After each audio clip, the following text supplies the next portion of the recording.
সুপ্রিয় দর্শক, আবারও সবাইকে শুভেচ্ছা। কি রান্না করছি সেটা পরে আসি। তবে রান্না করেছি একদম মাখানো মশলায় চমৎকার টেস্ট। আর এটা খেতে বেশি ভালো লাগে প্রচণ্ড যখন হাড় কাঁপা শীত থাকে সেই সময়। চলুন আজকে দেখে নিচ্ছি কী রান্না করছি।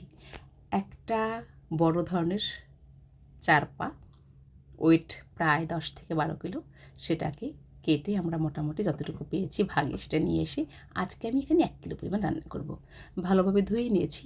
আর এর মধ্যে যে পাশের সাইডের যে অংশ থাকে একটু শক্ত বা চামড়া থাকে, গরম জলের মধ্যে দিয়ে জাস্ট হালকা করে উপরে এটাকে হাত দিয়ে এরকম ক্লিন করা যায় খুব সহজেই, খুবই সোজা, খুব একটা কষ্ট নেই। এবার জলটাকে ভালো করে ঝরিয়ে নিয়েছি।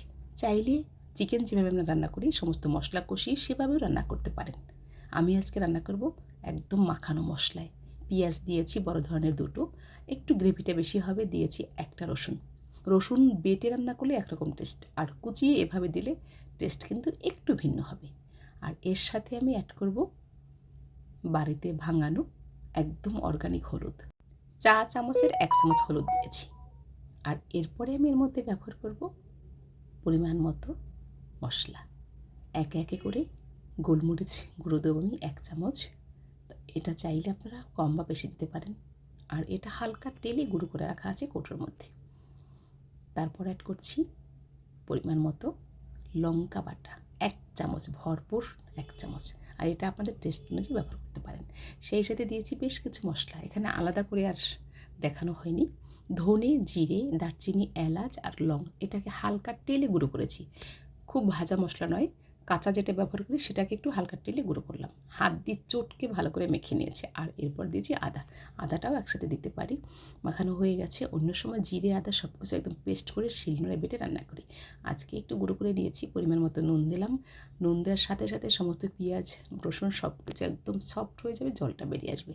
দেখতেই পাচ্ছেন যত চটকে মাখানো হবে তত কিন্তু এই মাংসটা রান্না খেতে খুবই টেস্টি। আর কাঠের উনুনে মাটির হাঁড়িতে রান্না করলে তো কথাই নেই।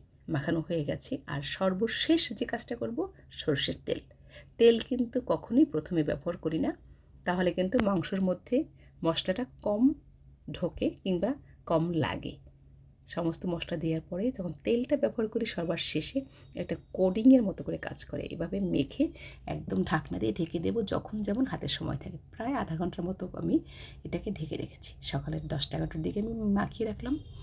আর আমি রান্না করেছি দুপুরবেলা। এবারে এটাকে এভাবে ঢাকনা দিয়ে ঢেকে দেব। সেই সাথে আমরা উনুনটাকে প্রায় 2 ঘন্টা পরে উনুনটাকে জ্বালিয়ে দিয়েছি। 4-5 মিনিট পরে প্রথমে ফিরে আসব। প্রথমে কিন্তু মশলাটা হালকা একটু গলে গলে জল বেরোবে। আর এই অবস্থায় উনুনের আঁচটা থাকবে একটু মিডিয়াম টু লো ফ্লেমে। আবারও মিনিট 10 পরে ঢাকনা দিয়ে ঢেকে দিয়েছিলাম। মিনিট 10 পরে ফিরে আসছি। আর মাঝে মধ্যে কিন্তু ঢাকনা তুলে একটু নেড়েচেড়ে দিতে হবে। যদিও একটু লেগে আছে, কোনো সমস্যা নেই। উনুনটাকে একদম লো করে দিয়েছি। খুন্তি দিয়ে চারপাশ থেকে একদম ভালো করে তুলে দিলাম। আবারও একটু ঢাকনা দিয়ে ঢেকে দেবো। অর্থাৎ 40 থেকে 45 মিনিট ভালো করে কষিয়ে নিয়েছি। আর জল দেওয়ার পরে 10-15 মিনিট রান্না করলেই কিন্তু পারফেক্ট রান্না হয়ে যাবে।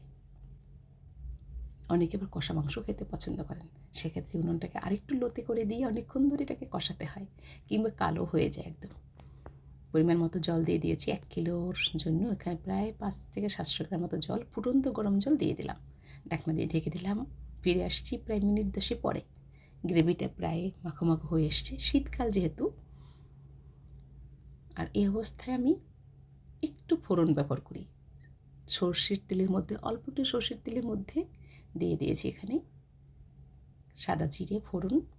এখানে তেজপাতাও দেওয়া যেতে পারে, বা গরম মশলাও আবার কেউ চাইলে দিতে পারেন।